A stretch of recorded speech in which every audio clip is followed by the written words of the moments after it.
We are going to be drawing water today. Water's tough because I find that I struggle to teach water because water's one of those things where I'm just kind of like, I look at a reference and I figure it out, but water is really, really hard to render. So let's talk about it really quick. So water is very similar to reflective surfaces, where water has very high contrast and hard edge shadows and highlights, where reflective surfaces do not tend to have edges that are very, very blended in. If you have any like shadows or highlights, anything to that effect. The difference with water and the rest of reflective surfaces though is that water is always either transparent or translucent and will distort what is within it, right? So when you're drawing water, if you're drawing somebody who's swimming in water, if you've ever seen like that person from above, right? It's not like you see like the person is up here, right? If you have them underwater like this, right? Maybe you have the ripples. Sure, you can see them underneath, but if you're gonna see them underneath, especially if the water is rippling, their body isn't gonna look the same underwater as it does on top, right? It's gonna be like distorted.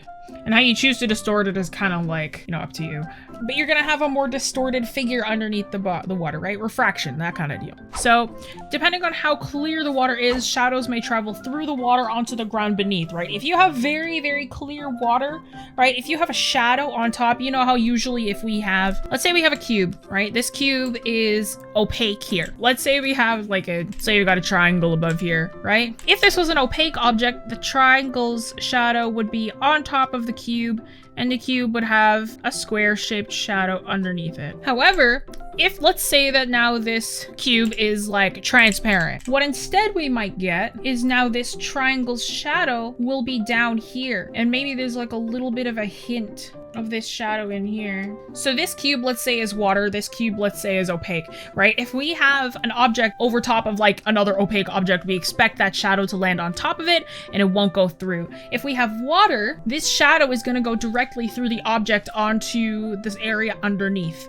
We can think of the same thing as when we draw somebody swimming, because the light passes through the transparent object. Say if we have somebody swimming and we've got water here, you got somebody just kind of here, he's kind of just vibing, right? The shadow is not going to be on top of the water, the shadow is going to be underneath it. So we're going to get that shadow underneath, not on top of the water. Then only worry about highlights and reflected objects. If the water is within shadow, you only really need to worry about reflections after that, because it is already as dark as you can get underneath the shadows. So all you need to worry about is things that may be reflected onto the water, and maybe some highlights that might bounce under there as well.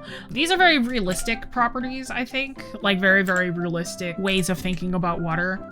If you'd like to support the channel and the creation of free arts education, become a member on Patreon. So let's talk more about general tips that I would give. Try not to use a single solid color for water, especially if you're doing really, really large bodies of water like the ocean or like a swamp or something. More often than not, it's not gonna be super crystal clear. It's gonna have a color to it. This is all that it takes. If you're just drawing the surface of water, by the way, and you really don't want to make anything like super crazy, this is all you need to do, by the way, is you need one layer. So you're gonna want this like pattern of just a lot of like circles and ovals, kind of fill in the spaces between them. Copy that and then just make the layer darker underneath, and you have the shadow that hits the surface of the water. Like, that's it. If you want like a really simple kind of looking water, it's really easy. So like this is like okay, but let's say now that we took this water and we kind of very, very lightly shifted some of the hues around while we're working with it, right? So it's like a little bit less single toned, this kind of greeny look, right? So now we have that sort of color going on. And now again, if I choose kind of like do my kind of shadows, right? It gives it a little bit more dimension, in my opinion, right? So try not to use a single solid color for water, right? Especially if you have that like background bit, right? It looks a little bit more full of life if you have the, what do you call it? If you have like a slight multicolor to the back. If you look at the surface of water, like this pattern, if you do a bunch of like big kind of jelly bean shapes, kind of put them all together, fill in the smaller spaces with smaller circles, and fill in these spaces in between. You gotta like clean it up a little bit. Generally, you don't want to keep these as just circles though. This is like a tip that every artist gives. Like if you've got this kind of look, you erase back some bits so it's not too thick looking. And then if you like take this, move it slightly, and then make this white. Boom! Water reflections.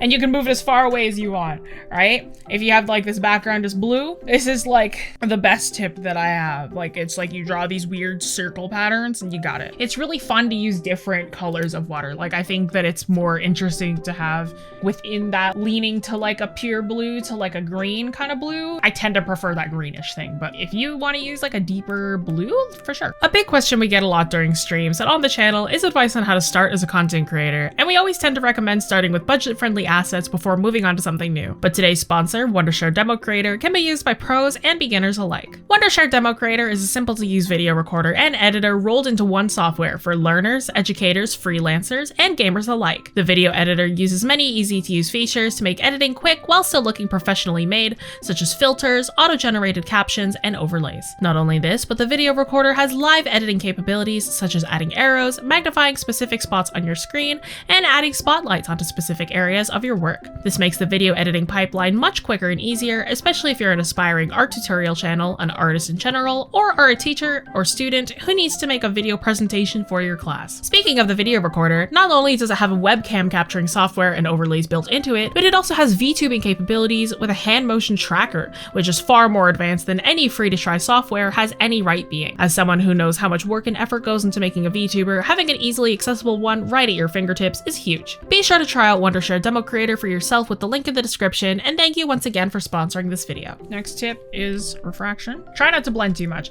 especially when we have water. It tends to look a little bit better if you, you know, blend a little bit less. So let's take a look at some ocean ripples really quickly. Notice the number one shape that you see a lot of is triangles. You see a lot of tringles going on here, right? And these edges can be pretty harsh a lot of times. Like you see there's a lot of reflections of the sun, but again, very, very hard edged. It's a lot of just like general tringles in the wave.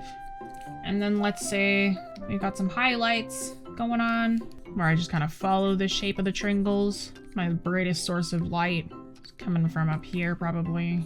Maybe I want to blend it a little bit more, but like you don't want it to be too crazy, right? Especially if you're going really simple. Like blending like crazy is not something you need to worry about. All right, but then let's say that like we're reflecting the sky off to the side here. So we're gonna add in more tringles. So let's like we're reflecting something off of here as well. All right, so maybe there's something light blue that we're reflecting over there. I'm starting to add in different shapes. I'm starting to add in some loops to kind of give it a bit of shape dimension as well. Water is kind of random, so it's better. I find that it's better not to think and just start drawing. And if it ends up not looking good, then you restart, which is like a weird piece of advice, but I find that it works. Find a style, don't get too caught up in realism. We're used to seeing all of that tutorials that are like, oh, this is how you draw water, and like this, it's gonna look super realistic here. Not everybody draws like that though, right? As long as you keep the general principles in mind, you'll probably have your work look like water just fine. Get interesting, get intriguing. Nobody needs water to look exactly the same every single time, right? Maybe we've got one that looks a little bit more animated kind of water, right? Like a water droplet just hit the water. And like this one's like a little bit more as if it was like animated, right? Let's say that the light source is here. But we can tell these are water, right? It keeps its basic principles, so we still kind of understand what's going on, right? Right? Find a style. Don't get too caught up in realism, right? No matter how it is that we draw our water, whether it's like super realistic or like something a little bit more cartoony, right? I tend to default to this kind of style. I add the transparency where it's needed, but if it's just the water on its own, you know, whatever, right? Like this isn't super rendered, right? I used 3 colors, but we can tell it's water, right? It's the same thing with these two. It's like, it's really, really basically rendered. We have a more rendered water above it and like somewhere in between above that, but we can tell that this is all water. As long as we kind of have the general idea of what water is, we'll be all good. Join a virtual class to learn live from our professional artists. Get creative assignments, individual guidance, and real-time feedback on your artwork. Start today and level up your practice. If you learned something new, like and share this with a fellow art nerd. If you love receiving quality and free arts education, subscribe. Here's a couple other videos you can check out next.